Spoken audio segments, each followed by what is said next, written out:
Hi everyone, I'm Katora with telecharge.com, and I'm delighted to be here at the beautiful Whitby Hotel in New York City with the lovely and very regal Jeanna de Waal, who is starring as the title role of Princess Diana in Diana, A True Musical Story. So let's jump into the music. The music in the show is written by Bon Jovi's David Bryan, who is known for a very rock and roll, edgy vibe, which most people wouldn't necessarily connect with royalty. I mean, you say it's not necessarily associated with royalty, but many of the things that Diana did were not necessarily associated with royalty at the time. I mean, we all know how she changed the monarchy, and Diana in that way, you know, really was a child of her generation and was enjoying the music of the 80s, and we want to tell Diana's story through this pop music. So she was a bit of a rebel.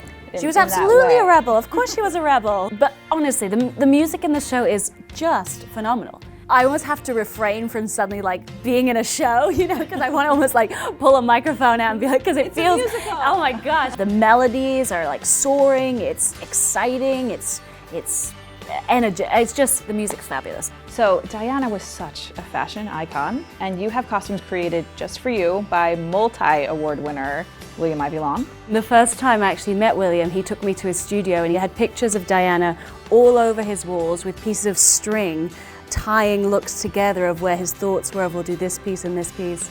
I think I have maybe 30 costumes, so there's a lot to choose from.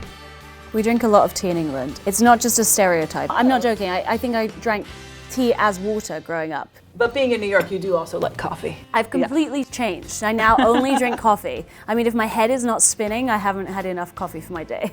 Moving on to a little bit more of the juiciness, the goss of the story, can you tell us a little bit about the love triangles and how they are portrayed? This love triangle, which is pretty much the crux of what the story is we're telling. We're telling the story of a very complicated marriage of, you know, Charles and Camilla are deeply in love. They're still deeply in love today. They're soulmates, you know?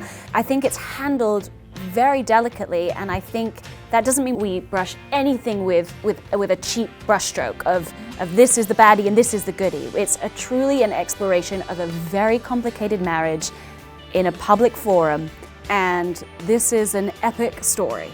It's accompanied by soaring music and athletic dancing, and it's going to be a transcendent experience, I hope, for everyone to share the story together. Well, that sounds fabulous. Thank you again, Jeanna, for joining me here at the beautiful Whitby. They certainly make us feel like royalty here. Yes.